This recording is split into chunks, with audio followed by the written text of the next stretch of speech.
Hi friends, ಎಲ್ರಿಗೂ ನಮಸ್ಕಾರ. Srivari knowledge ಚಾನೆಲ್ಗೆ ಸ್ವಾಗತ. ಯಾರ್ಯಾರು ಸಬ್ಸ್ಕ್ರೈಬ್ ಮಾಡ್ಕೊಂಡಿಲ್ವೋ ದಯವಿಟ್ಟು ಸಬ್ಸ್ಕ್ರೈಬ್ ಮಾಡ್ಕೊಂಡು ನೋಡಿ, ಅವಾಗ ಚಾನಲ್ ಎನ್ಕರೇಜ್ ಮಾಡ್ದಂಗೆ ಆಗುತ್ತೆ ಅಂತ. ಇವತ್ತಿನ ವಿಷಯ ಏನಪ್ಪ ಅಂದರೆ, ಮೊಟ್ಟ ಮೊದಲಿಗೆ ನಿಮ್ಮೆಲ್ಲರಿಗೂ ಹೊಸ ವರ್ಷದ, ಹೊಸ ಹಬ್ಬದ, ನೂತನ ಸಂಕ್ರಾಂತಿ ಹಬ್ಬದ ಶುಭಾಶಯಗಳು.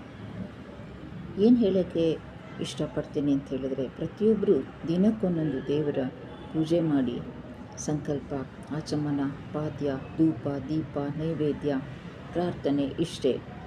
ಆವಾಗ ಏನಾಗುತ್ತೆ ಅಂತ ಹೇಳಿದ್ರೆ, ಒಂದು ದಿನ ಒಂದೊಂದು ದೇವ್ರ ಪೂಜೆ ಮಾಡ್ತೀವಿ ಅಂತ ಒಂದು ಸಂತೋಷ, ಇನ್ನೊಂದು ನಮ್ಮ ಮೇಲೆ ನಮಗೆ ತುಂಬ ಕಾನ್ಫಿಡೆನ್ಸ್ ಬರುತ್ತೆ, ದೇವ್ರು ನಮ್ಮ ಜೊತೆಗಿದ್ದಾರೆ ಅಂತ.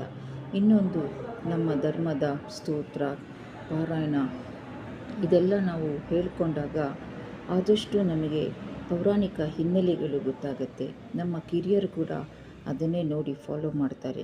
ಹೀಗಾಗಿ ನಮ್ಮ ಸಂಸ್ಕೃತಿ ಇನ್ನೂ ಹೆಚ್ಚು ಹೆಚ್ಚು ಬೆಳೆಯುತ್ತೆ ಅಂತ ನನ್ನ ಅನಿಸಿಕೆ.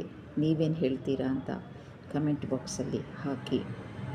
ನಾವು ಎಷ್ಟೋ ಟೈಮ್ ವೇಸ್ಟ್ ಮಾಡಿಬಿಡ್ತೀವಿ, ಅಲ್ಲಿ ಇಲ್ಲಿ ಹೋಗ್ತೀವಿ, ನಮಗೆ ನಾವೇನೋ ಒಂದು ಪರ್ಚೇಸ್ ಮಾಡ್ತೀವಿ, ಅಥವಾ ಎಲ್ಲೋ ಹೋಗಿ ಒಂದು ಯಾರ ಹತ್ರನೋ ಮಾತಾಡಿಕೊಂಡು ಒಂದು ಟೂರ್ಗೆ ಹೋಗೋ ಏನೋ ಮಾಡ್ತೀವಿ.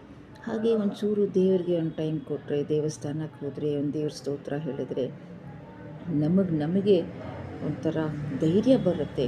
ಯಾಕಂದರೆ ಈ ಭವಸಾಗರವನ್ನು ದಾಟೋದು ತುಂಬ ಕಷ್ಟ, ಈ ದೇಹನ ಬಿಡೋದು ತುಂಬ ಕಷ್ಟ.